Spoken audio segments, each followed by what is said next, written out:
I welcome you all on today's online class of Dr. B.R. Ambedkar Open University. And in this class, we will be talking about the course that is aspects of language and their relation to literature. As you all know, in the last class, we talked about different aspects and details related to how a story is formed, and particularly the types of narration and different points of view. Before I take up today's topic, that is structure of short story and novel, I request one of you to recall some important points that we discussed in the last class.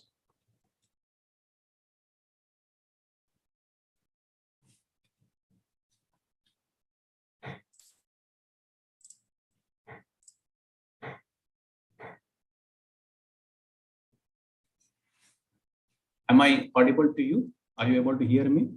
Yes, sir. Yeah. So in the last class, we talked about different types of narratives and different points of view.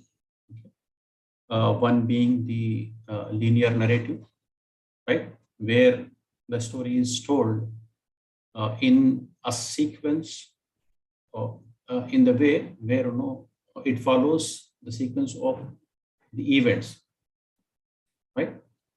And I gave you one example that if something happens first, then in the story also it is first. Okay, and if something happens at 1, 2, 3 order, then that's a linear order. Because the story is comprised of different events. So if we are arranging those events in the way they have happened, then that's a chronological order. And we discussed about chronological order, reverse chronological order, and order based on importance. There's so many different types of orders that are possible. But if you are going in a linear way, then that is a linear order. What are the other types of narratives that I talked about?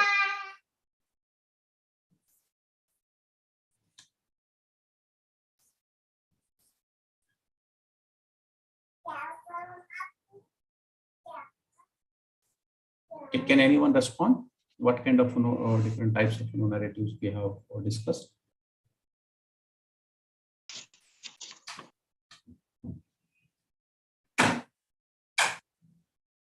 Like, for example, we also talked about quest narratives. Are you able to recall that?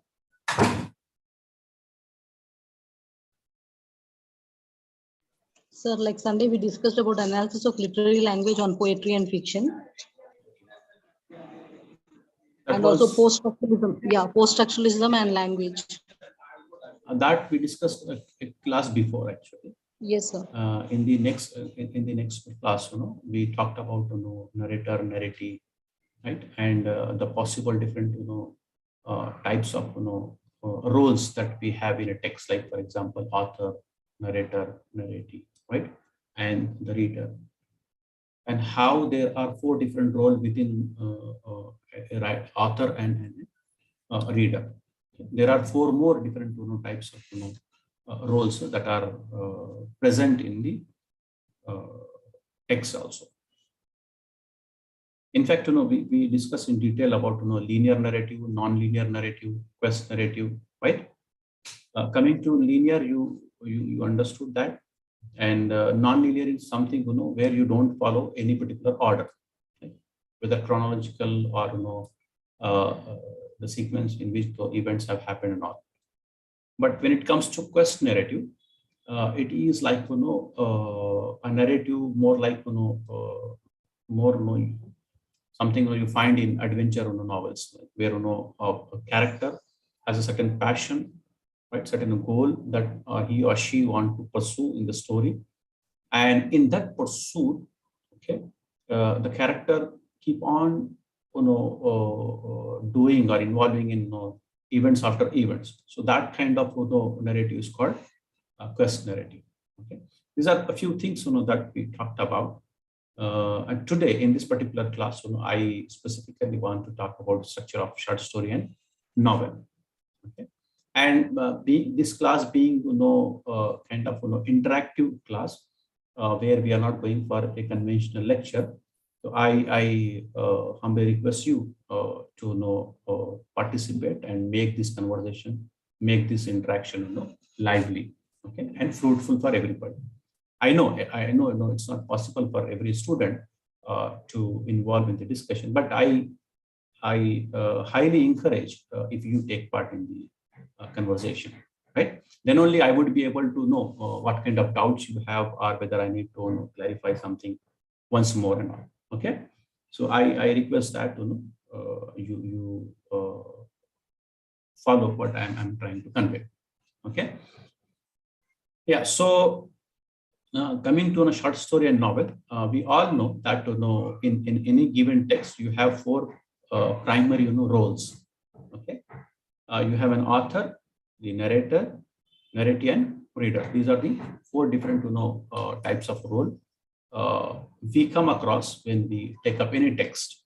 Okay, irrespective of what kind of text it is, you are likely to encounter or find these different roles. So far as author is concerned, we all know that author is somebody, right? Is a person basically, right?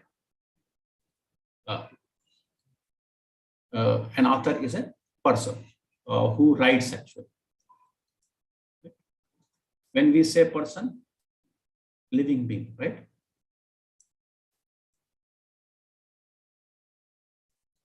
Okay, and this person as a human being who writes something and tells a story. Basically, this person is telling a story. Since this person cannot be part of the text, can an author be a part of the text? Is it possible for an author to be part of the text? Yes, sir. When he is in the first narrative, he'll be the the narrator. The author himself narrates the story in some cases. Okay. What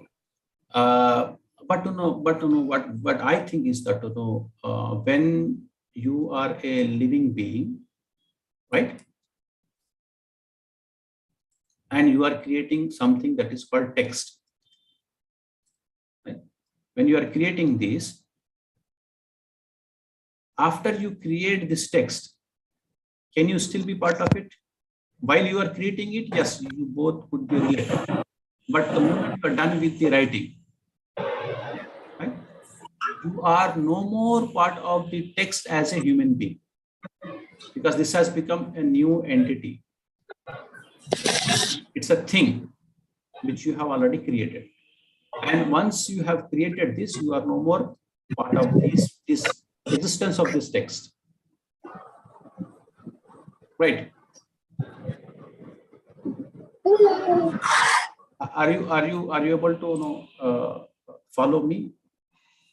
Especially in this point, that when you or I as a writer is writing something, right? When we are writing it, we are human being, right? Which means in blood and flesh, we are living being who are creating something. When we create something, we do not remain attached to this.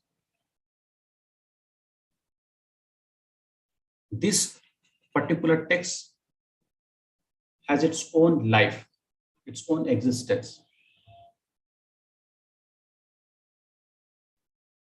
I'm talking in terms of physical existence. A text has a different existence, and you as a human being is a different existence. So you are no more attached to that text, right?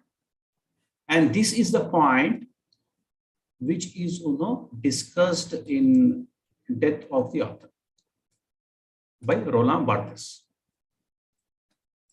Okay. What he's trying to say, the central argument of Roland Barthes is that after you produce a text as a human being, as a living being, as a person in blood and flesh, you are no more connected with the text. Your role is over. So once the text is produced, your role is over. Now, but when you take up the text, when you start reading a story, you realize as a reader, you realize that somebody is telling you the story. Conventionally, we know that our ancestors, our what do we say, grandmothers, right, or our parents used to tell us the stories. Okay, they were the one who used to tell us the story as narrators. They used to narrate the story. Once upon a time, there was a king, and so and blah, blah. But when you take the text, you will not find the author, but there would be a narrator. And the possibility is that, there could be a character who is telling this story, right? One character, maybe one character or more than one character are telling these stories. Or you may find that there is a omniscient narrator who is telling us the story. And that omniscient narrator could be omniscient narrator. Somebody who knows everything, but you are not able to see him. Okay? So this omniscient narrator could be an author. Could be. We are not saying for sure that whatever is being narrated is narrated by the author, but it's possible that the author, not as a person, right, not as a living being with blood and flesh, is part of the text, but his ideas, his point of view is part of the text. Okay. So it is possible for an author to become part of the story only through the voice. Otherwise, we all know that Roland Barthes has already told us that once the text is produced, the author is no more related to text. He is dead, right? But one possible window for an author to be part of the text is his point of view, his ideas. Okay. And it may come directly as a omniscient narrator or as a character. Right? Where we know that sometimes characters tell the story in the first person. Somebody was telling that in the classroom that yes, sometimes characters tell the story like in the form of a first person narrative. And now again, the part of another role, okay, in the text is of a narrative. This particular narrator would tell a story about somebody. So that somebody could be a living thing or a non-living thing, would become a narrative. If, say, for example, there is a story on daffodils. Okay. So the narrator is telling us a story about one thing, that is daffodils.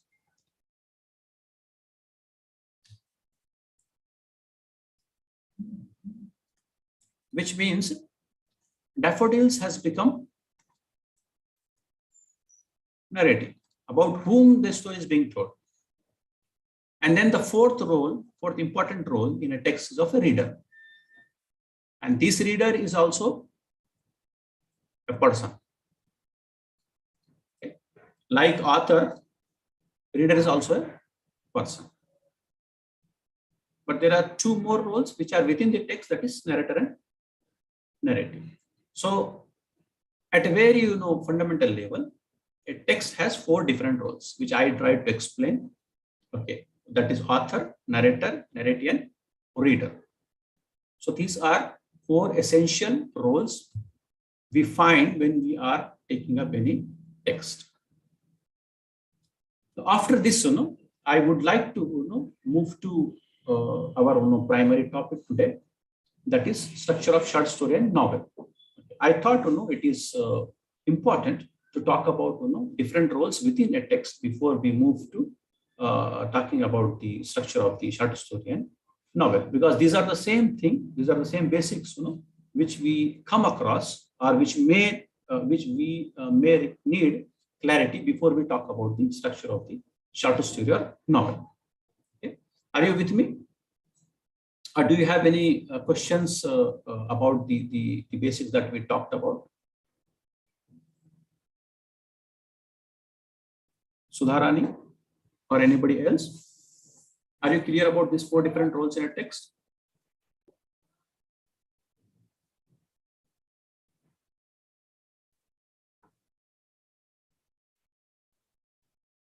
Sir, today it's working day, sir. So we are listening quietly. Okay, I understand. But yeah, so far you are following me. I don't have any problem.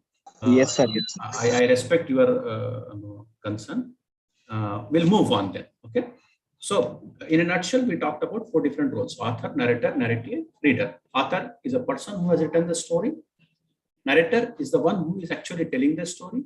Narrative is about whom the story is told, and the reader is the one as a person who's reading the story. So these are the four different roles. Now I'll move on to the other important part. Okay. Now in literature, you may come across some specific glossary. That is when we are talking about short story or novel, you come across these three different terms which starts with coincidentally starts with N: narrative, narration, and narrator. You know that narrator is the person who is telling the story, and he could be a character, okay, within this story, or from outside also. Somebody can tell you this story. That possibility is also there in the fiction. And narration is nothing but the process of narrating a story. Okay? Whereas narrative is the story itself. Okay, so we should have a clarity in this. Narrative is the story, narration is the process of telling the story, and whereas narrator is the person, okay, or a character who is telling the story. Let me move on to short story. Now, short story as a genre is quite modern, because it has come after poetry and drama. For a long period of time, especially in the English literature, if you go through the history of the English literature, we know that a lot more poetry and drama has been written up to 17th century, and only after 18th century onwards we came to have these two different genres, that is short story and novel. And since it's a very modern form of literature, and there is a history why this literature, this form of literature has developed. And few people would point to the fact that because of industrialization in England and in some other parts of the continent of the world, where there was colonialization, this particular genre developed.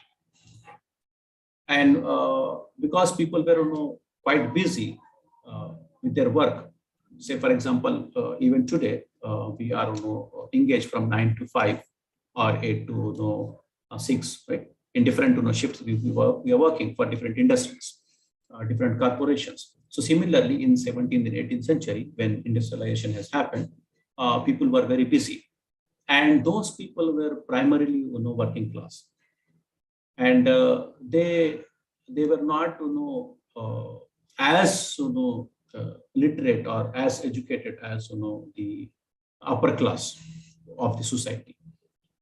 Those who were able to enjoy reading poetry and drama. So these particular class required or needed a literature which is easy to understand and easy to connect with. Okay, in a language, in a manner which is which makes more sense to them. So because that is one of the reasons why short story and novel has come up. And when we talk about short story, there are quite a few important people who have immensely contributed in the development of short stories. One such name is American short story writer Edgar Allan Poe, and he says that a short story or a tale is one that we can read at a single sitting. It means short story is basically a story which any person who wants to read it should be able to finish it in one sitting. Now, when we are saying one sitting, one single sitting, what does it imply? Okay. There could be people who may read 100 pages in single sitting. There may be people who may hardly be able to read 20 pages in a single sitting. Now, what does that single sitting mean? So in order for this, in order to understand what does this basically imply, we need to look at where this has been said. Okay. This particular statement is given by an American writer, right? Edgar Allan Poe. We all know that he is an American, and America is a country where English is the primary language, isn't it? So for an English person who can read, because short story is about here, as per the definition, read, right? It is possible for a human being to listen to that language, comprehend it, and speak. But reading it and then understanding it is something different. It's a different skill. People who are familiar with ELT know that language has 4 different skills, right? Listening, speaking, reading, and writing. So listening and speaking are connected. Similarly, reading and writing are connected. Now, some people may be familiar with listening and speaking, which usually happen with people whose language is people are usually familiar with listening and speaking in their mother tongue. But going to an advanced stage requires learning the written language. Okay. And only then you would be able to read and write. So a native speaker could listen to the story easily and speak that language as well. But if he has to read it, he has to learn reading and writing. So here, this definition points to the fact that Poe is referring to the people who can read a written text in English. Okay, because he is an Englishman and he's talking about a definition of a story in that setting. So we are assuming that he is pointing to an English reader, an English speaker who can also read. And for him, reading in a single sitting. Okay. Why I am telling you, why I am bringing this fact into the picture is because something which is good for a native speaker may not hold same for a non-native speaker. So in India, which is a non-native English country, this may not be same because we have different realities and we live in 2 different worlds, okay? Culturally as well as linguistically. Yeah, English is one of the primary languages in India, but even then it is not a native language for us. Okay, so that is why maybe we are able to read 20 pages in single sitting, in the same time an English reader may be able to read 100 pages in a single sitting. I hope you are able to understand what I'm trying to convey through this point. Okay, so that is why some other person comes and says this particular definition looks very subjective. Okay, because short story as a genre of literature and is read across the globe. It is not only the form of literature which is being benefited from in America, but also in so many other parts of the country where even English is not the primary language, right? Like India. So that's why then comes the Morgan.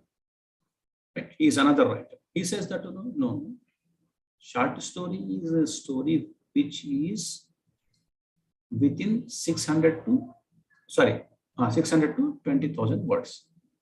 Now this is kind of scientific definition. It's like objective definition of the short story. Right?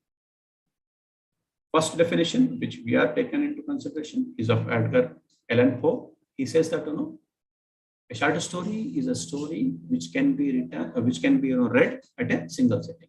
It's a very subjective definition. But second definition, which is given by Morgan, Morgan says short story is something whose length is 1600 to 20,000 words. Okay. So this makes more sense.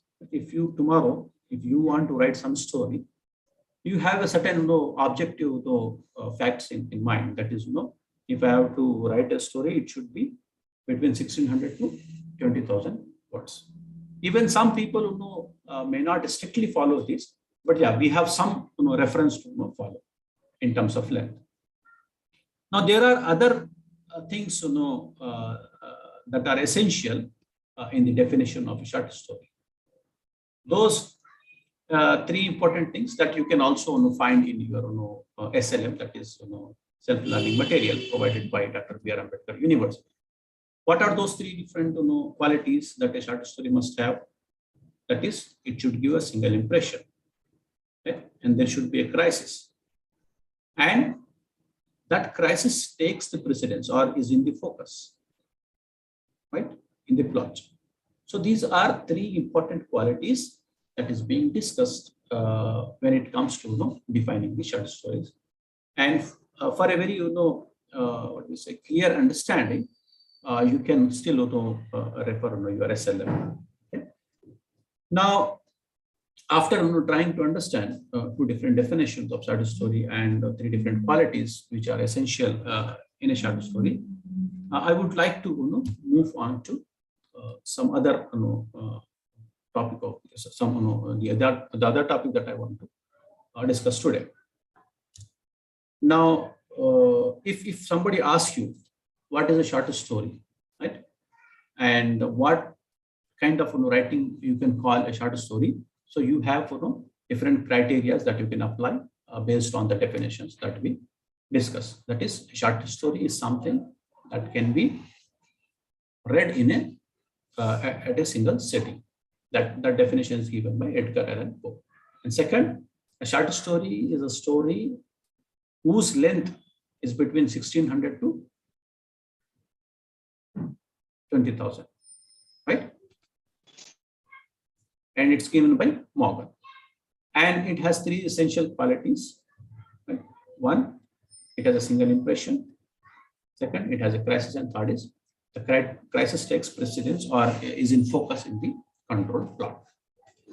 Now, if we move to novel is kind of extended form of a short story.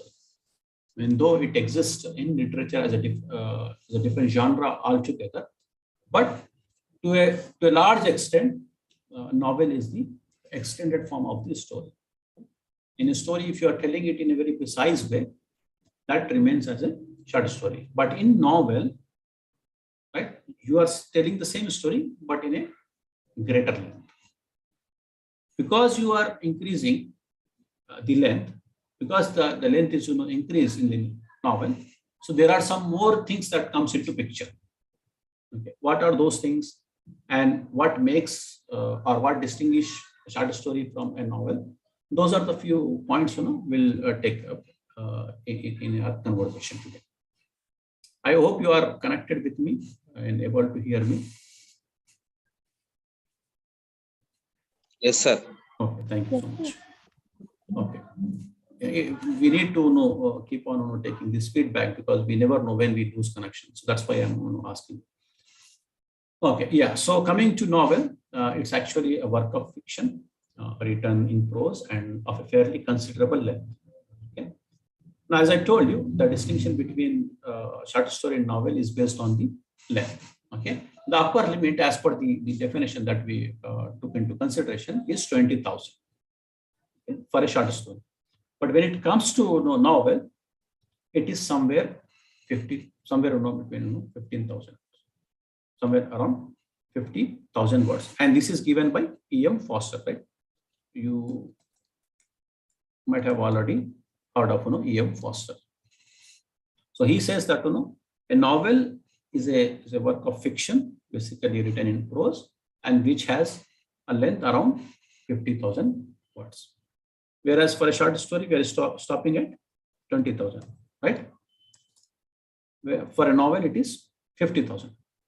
So what about the difference between say, for example, if the upper limit for short story is 20 and novel is around 50,000.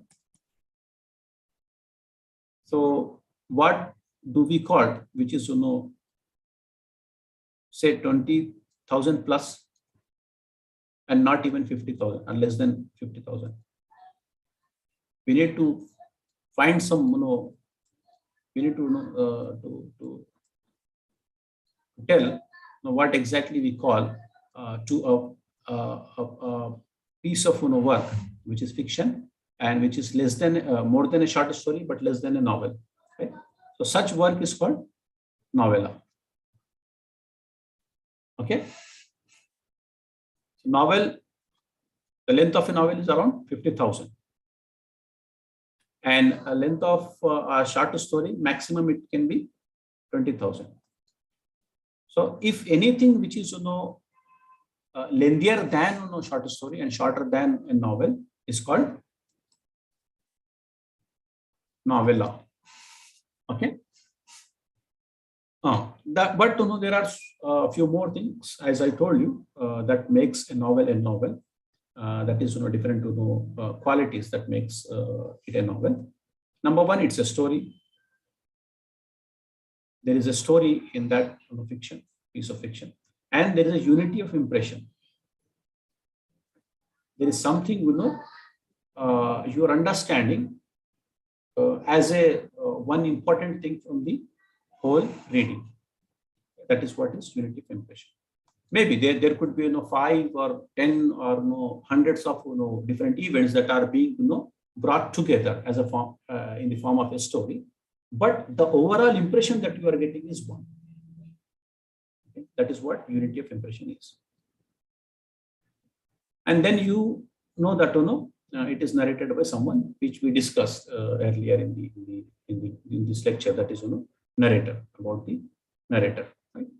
And in the previous lecture, we discussed different types of narrators that are there in the story. Okay, first person narrator, right? Second person, third person, and then we also talked about points of view. Okay? I don't want to repeat those points again, just to save time. Okay. Then one interesting quality in a novel is characters. We also have characters in short story, but those characters may not be fully formed. Whereas in novel, you will see that characters are described in detail. You have a very clear picture of the characters being used in the story. And some characters, if you allow me, I want to talk about characters a little more, because characters are different types. Okay? We come across different types of characters in a piece of fiction, whether it's short story or novel. The difference is, in novel you will have more details about the character. Like for example, typically characters could be persons, okay, or non-living beings.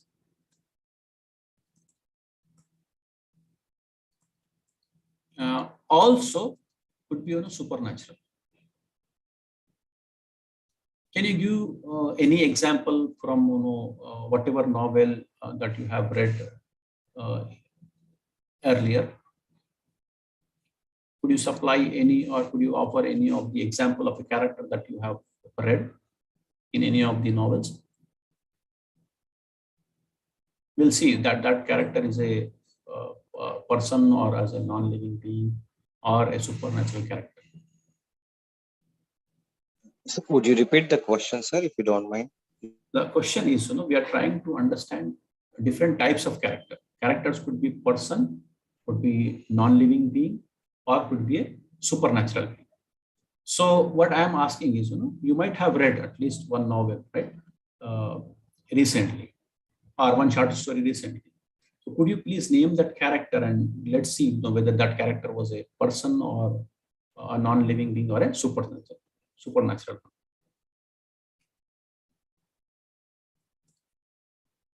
A novel actually is Girisam, sir, from Gurjada Paragas, Kanyasulkam, sir. Mhm. So I can see one more novel presented over here in charts, Great Expectations, Philip Pirip, but it was read long ago. mhm. Oliver Twist in Oliver, Yes, yes. David Copperfield. Yes. So, for example, all those usually, in Dickens, in the novels of Dickens, you see that, may it be Oliver Twist or anybody, they are person as characters, right? They usually Yes, sir. person as characters. But in some novel, you will see that, a thing as a character. Not human being as character. Maybe animal could be a character. For example, parrot could be a character. And in our Indian tradition, if you look at Panchatantra or Jataka, you'll see that there are a lot of animal characters as also animals as also as characters, right? Apart from human beings or persons, there are animals who are acting as character. So character could be human beings, right? Non-human beings like animals, birds, things like that. And it is also possible at times that a thing become a character. Like for example, in one of the movie, you have Iga as character. The name of the movie itself is Iga. So where that bee has become a character, which is a non-human character. In some, maybe maybe Animal Farm, sir. George Orwell's Animal Farm. yeah. That's an excellent example for non-human being as characters. Maybe at times, one mirror becomes a character, or mirrors is telling about people who come and live in the room. Maybe that's also possible. I'm just giving an hypothetical example here, mirror being character. So there's possible that things can also assume the role of a character. So character basically could be a human or a non-human, right? Like for example, thing or animals or insects, and there is also possibility of a supernatural character, like angels, demons, right? Fairies. All those are supernatural characters. So character can occur in these three different possible forms. Okay. And apart from these, there is one more technical thing that you need to know when we are talking about novel. That is, there are two different types of characters. One is called flat character, other is called round character. This is a very technical thing. I'm just letting you know so that you become more aware of these things. A character which doesn't evolve in the story, right, is the flat character. The example is, for example, in one of these story, right, the character is a beggar. Okay, and the story goes on, and towards the end, we came to know that that beggar remained beggar only, hasn't changed. So, in a story, if a character doesn't undergo any change or any evolution, such a character is called flat character. Flat, right? Which doesn't change. So that kind of a character is a flat character. For example, on the other hand, if there is a character, say for example, in the beginning of the story, that character is a child, innocent, right? Learner. And as the story progresses, there is a transformation happening in the character also. From child, the character has turned to an adolescent, right? From being innocent, he has become more adventurous, right? And you are able to track that change. You are able to see that change, that that character has evolved. So such a character is called round character. So in our discussion on characters, we have come to know that there are three different possibilities of type of character, that is human being as characters, non-human being as characters, and supernatural beings as characters. And the other two technical types are flat character and round character. So a flat character is a character which doesn't undergo any change in the story, whereas a round character is a character that evolves with the story, and as the story progresses, it also changes. Okay. And yeah, after that, I will go and talk about other aspects of the structure of the novel. Okay, and in a novel, we know that apart from characters, you will also have some dialogues and language and theme, and also plot. Eventually, we'll also look at types of novel.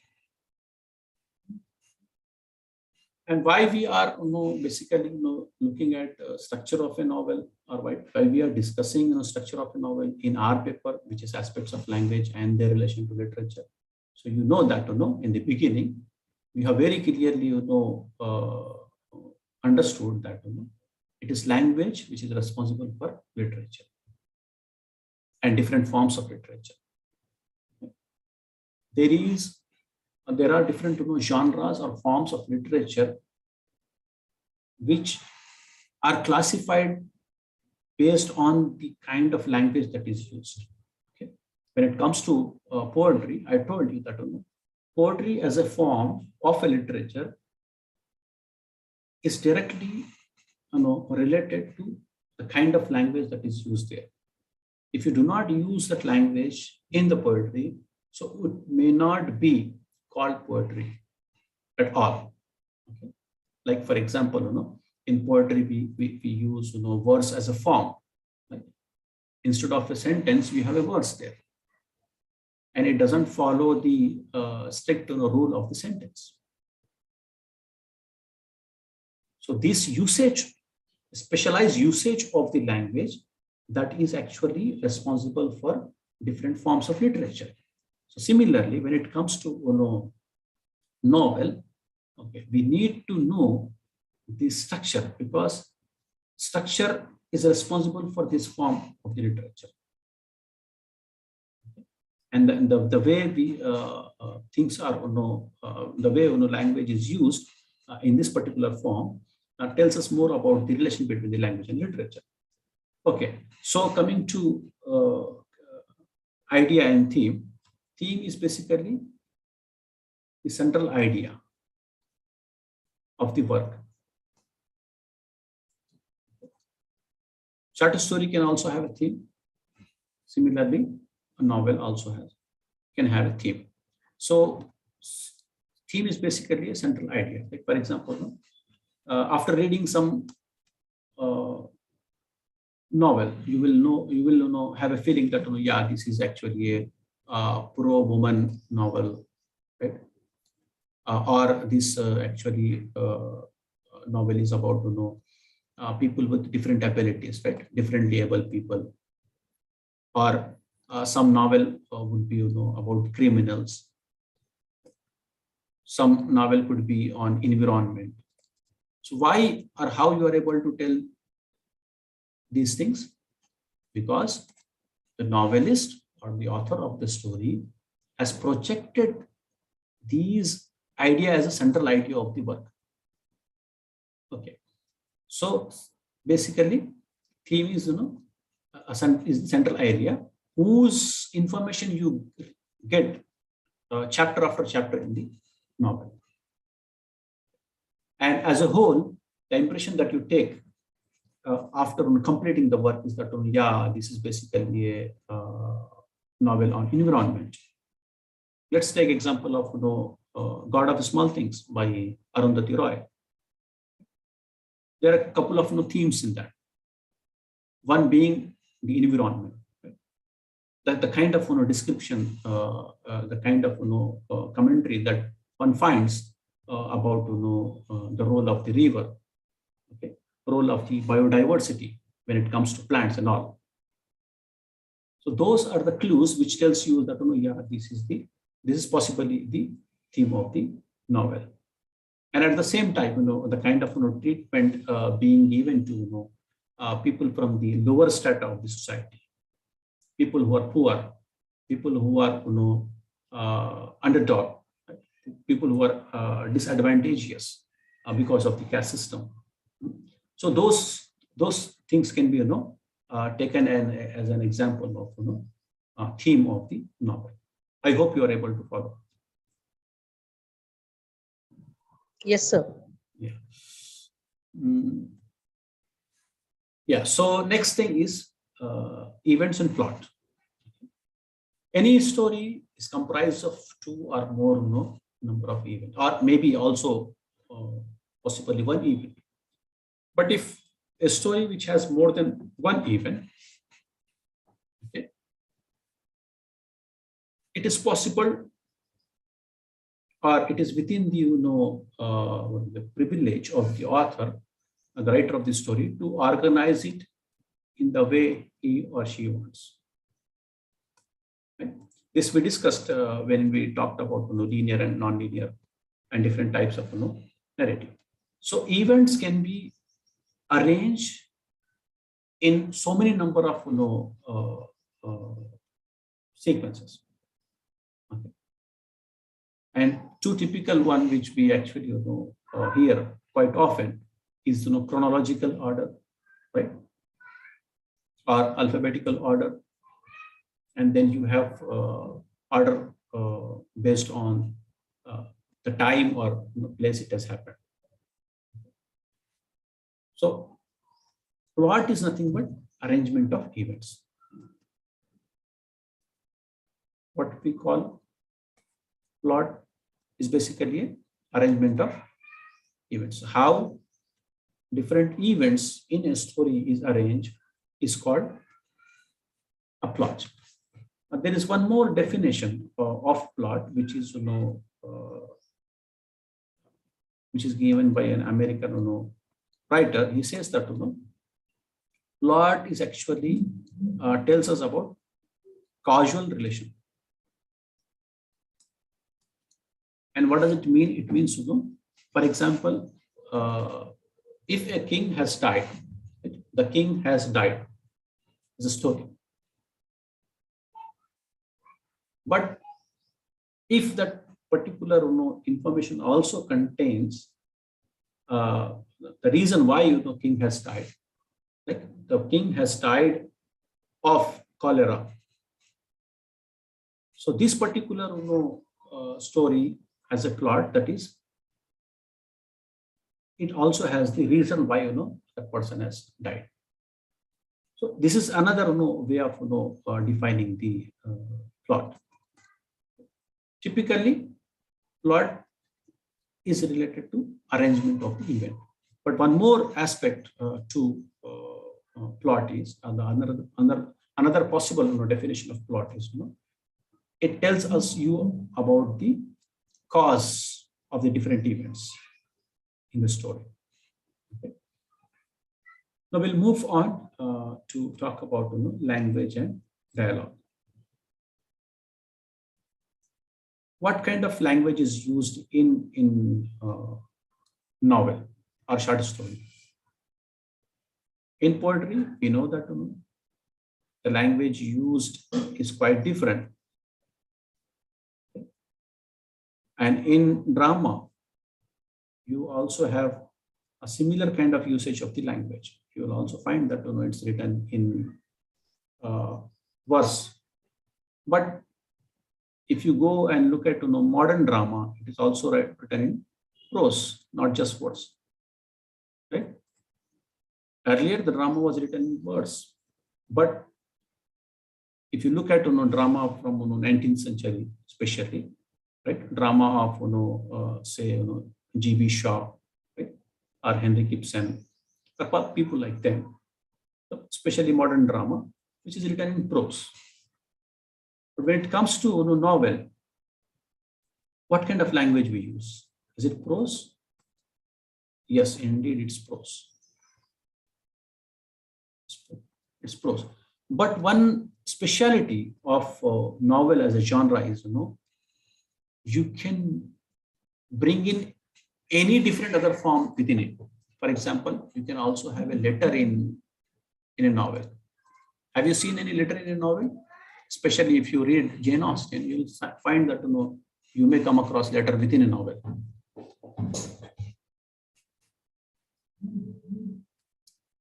And it's also possible to include poem in a novel. A character may sing a poem or may have heard a poem which is being reproduced in the novel itself. A novel also has a dialogue.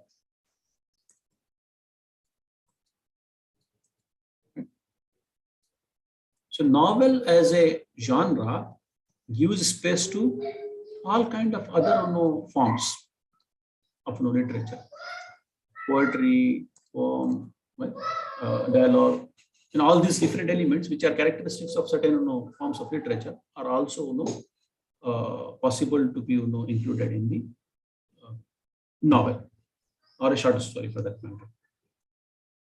We know that drama is different from novel because it has dialogues.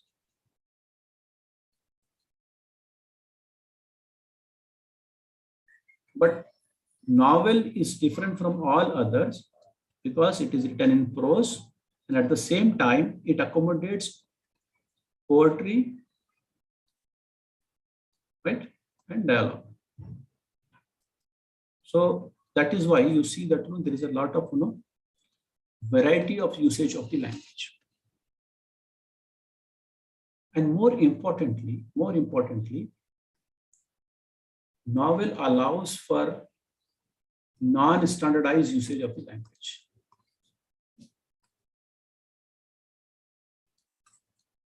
What does that mean? For example, there are two characters.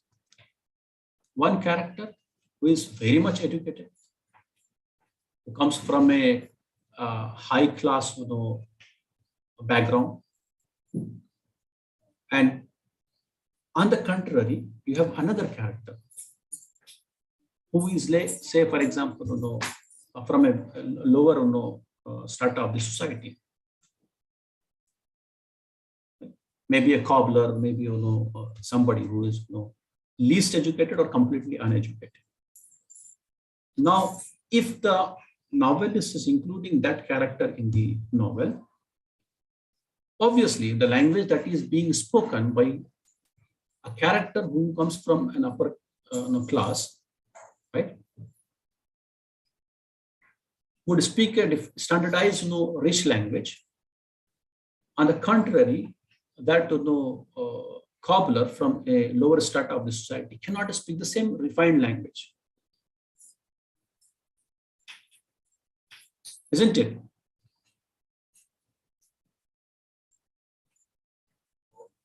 Are you with me? Yes, sir. Yeah. So, yeah. So what I'm saying is, there are two different kinds of characters, and those two different kinds of character who comes from two different social and economic realities cannot speak the same language. But the novelist, the author of the story, what he does is he gives two different kinds of languages to different characters, so as to keep it as real as possible. So that is why you see that the character who comes from a lower strata of the society may speak broken language, may not tell things in a complete sentences. Maybe the pronunciation may not be as it is expected from a person who comes from educated background. So all these varieties are possible in a novel. Okay, so novel as a form of literature, as a genre, allows for these kind of multiple possibilities. And then I would like to talk about the last point. Okay, I hope you understood theme, plot, right, characters, and also the language and how it is used in the novel. Now, sir, can you please brief about round and minor and major characters? Yes, thank you. There are two different types of character, technically speaking. One is called flat character, the other is called flat character, the other one is round character. Okay. Flat character, you remember, is a character which doesn't change. Character that doesn't change. Take an example. If we have taken, if there is the character in the story who at the beginning was a laborer of certain age, or with a specific quality, like for example, hard work. Now, as the story progresses, you realize that the character has not changed. He remains laborer. He continues to do hard work. He has that hard-working nature as a quality. So there is no change whatsoever in his personality. So that kind of a character is a flat character. The idea is a character which doesn't change in the story or which doesn't evolve in the story is a flat character. On the contrary, on the other hand, if the character is changing in terms of personality, in terms of age, right? So that kind of a character is a round character. In a story, if the story is starting with the character as a child, and as the story progresses towards the end, that you realize that that child has become an adolescent, or as a youth, or as a senior citizen. So there is a change in that character in terms of age. Or the character started as a poor, but towards the end of the story, that character has changed in terms of his financial conditions. From poor he has become middle class, or from poor he has become rich. So that's a change that is happening. Or it could be a change in the characteristic trait, one of the characteristic trait, that is earlier he was the person who was very narrow-minded, but towards the end of the story, you realize that that narrow-minded character has changed to a broad-minded character, or from miser to a very generous person. So change could be at any of these three or four different levels. So that kind of a character, the character who undergoes change, is a round character. Now coming to major and minor character, a major character is the one who influences the overall plot. Okay.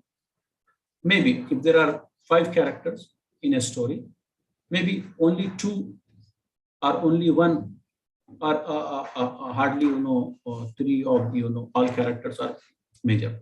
That possibility is there based on the role they are playing in the story. So we can decide about major or minor, whether some characters are major or some characters are minor, based on the role they are playing in the story. And the whole story is about some action, right? Some major actions in the story. So what kind of role the character is playing, or what kind of contribution the character is giving towards the major action in the story, depending on that can be decided whether that character is a major character or a minor character. Another way of understanding it is, in a story, if any character is getting more space, which means if certain characters are being talked about more compared to some other characters, then those characters who are being talked about more are the major characters. Usually you have protagonist and antagonist as absolutely without doubt major characters. But how come you decide which character is major, which character is a protagonist, which character is an antagonist? Based on the coverage those characters get in the story. If you are familiar with film, you know that the hero and the villain get more camera space. On the screen, they are the one who are being more shown again and again, again and again. Every few seconds, hero appears. So overall, if you take, you will realize that more space is being given to these characters. So that is why you are able to identify that, yeah, this is the major character and those are the minor characters. Okay. Yes, sir. Thank you so much. Okay. So yeah, we were talking about types of novel. This is the last point I wanted to talk or discuss today, and then I'll take questions from you and we'll close the class. Okay. The last point is types of novel. Novels could be categorized in so many different types. There are different types of novels basically. It all started with epistolary, right, where novel is based on different letters. Novel itself is actually based on different letters as means of communication. Such kind of a novel is called epistolary novel. Now there would be some novels where you would get more details about the history, where history of a nation, history of community, history of particular civilization, right, or history of any particular person could also be given. So such kind of a novel is called historical novel. And similarly, there are so many other types of novel that you may come across based on what kind of story it is. Right? I actually wanted to talk about these things in detail. Maybe if time permits, we'll discuss these things, in next class. Okay. For our lecture, going into all these details about historical, epistolary, and all those may not be required, because we are here trying to understand the relation between language and literature. So in a pure what we say course where you have a history of novel and types of novel, you can talk, we can have an elaborate discussion on all these things. So in our particular lecture, that is not required as such. Okay, and being students of literature, you may already know about all these things. Okay, so today in our lecture we talked about different types of narration and different types of different roles a text can have, right from author to reader, narrator and narrative. And then we talked about three different terms that we come across when we are talking about novels and short story, that is narrative, narration, and narrator. And then we looked at definition of a story, especially two different definitions, one by Edgar Allan Poe, the other by Morgan. One defines story, short story, as something that can be read in a single sitting, and the other definition defines it as a story which is of length from 1600 to 20,000. And then three different qualities are also discussed about the short story. Right, a short story is something that gives single impression, which has a crisis, and the last one is crisis made important or central in a controlled plot. And then we moved on to talk about novel. Right, it is also a piece of fiction, right, where the length is about 50,000 words. And anything which is more than 20,000 and less than 50,000 can be regarded as novella. Okay.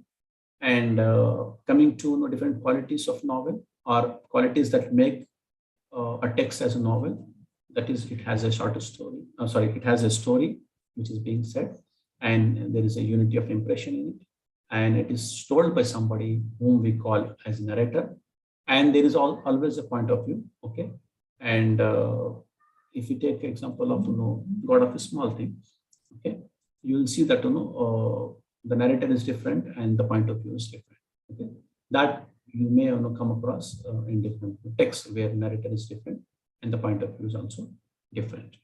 And character are actually central to a novel, and unlike short story, characters are fully developed in novel, because novel as a form allows for length, right, and elaborate discussions. So that is why characters are multiple as well as fully developed.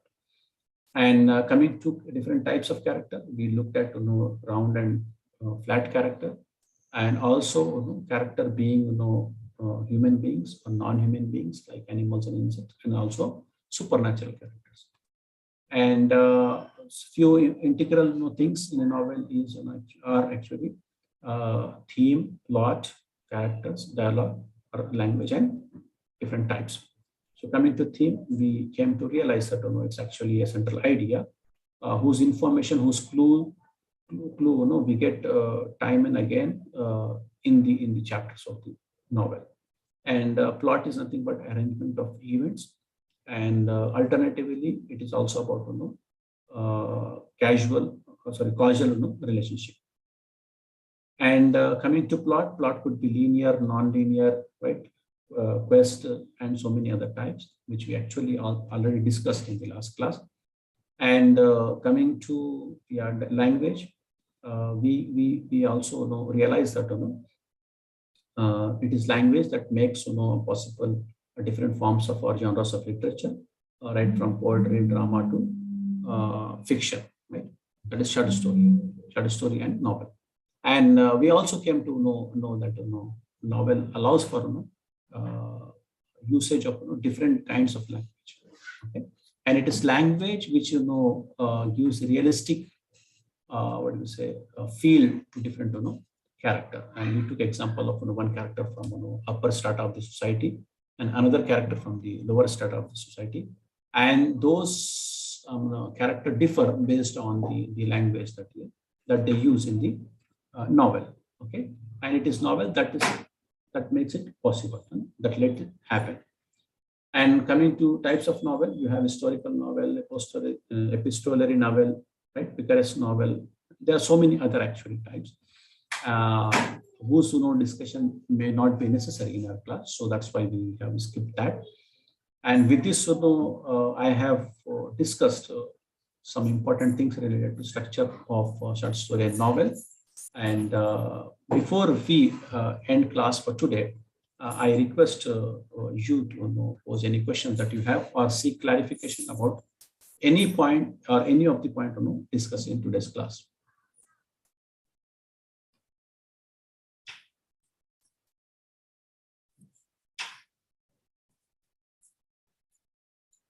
Yes, Sudharani, Ramu. Yes, sir. Yeah, if you have any questions or you want seek any clarification on any of the point discussed, I would be happy. No, sir. Actually, I had a doubt about that characters only, but you have explained it well, sir. Like round character, flat character. Though we have done it in BA literature, but still we only made the characters like puppets like that. But actually, we didn't have what it is about. So, but you gave the explanation now. It's good, sir. Thank you. Thank you so much. Thank you so much. Usually, Ramu is very active in the classroom because I think he's on a shift, so he may not be able to participate fully as he does usually. Yeah, one more thing I would like to tell you. I think as per the schedule, next class would be the last class. So I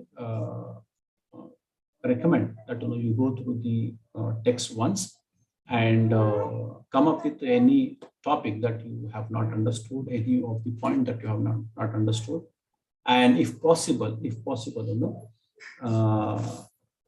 prepare some important notes for your examination. And from exam point of view also, if you want, I may be able to help you with structure of the paper and what are the different sections within the paper, and you can prepare for the exam. I may be able to do that. If you need, you let me know in the next class, because that would be the last class. So I'll help you with that as well. Any further questions from your side? Or shall we? Yeah, we'll be continuing the units tomorrow, sir. Like we have stopped at the novels now. So remaining units we'll be continuing tomorrow, I guess. Basically, in our way of actually teaching, we consider this as a counseling class rather than a normal lecture. So what we do is we take up topics for discussion only when somebody asks. So earlier different students post queries about certain topics, so we brought those things into discussion. So we are not bound to discuss each and every topic, and time also doesn't allow us to do that. So what we Yes. what we recommend from the department is that you please go through the syllabus, especially the SLM that you have, and Yes. you underline any point, any topic that you have not understood, and you please feel free to ask that. I'll definitely do my best to clarify those things. Okay, sir. Right, sir. Okay. Yes, for this question also, like if we read prior, it will have points to discuss. So with that context, I have asked, not that you cover every topic. Yeah. Thank you so much. Thank you so much for understanding. Shall I call it a day? Shall I close the meeting for today? If you're done with questions. Okay, I think there are no more questions to be asked. Thank you so much. Have a great day. Looking forward to meet again tomorrow. Thank you so much. Thank you, sir. Thank you.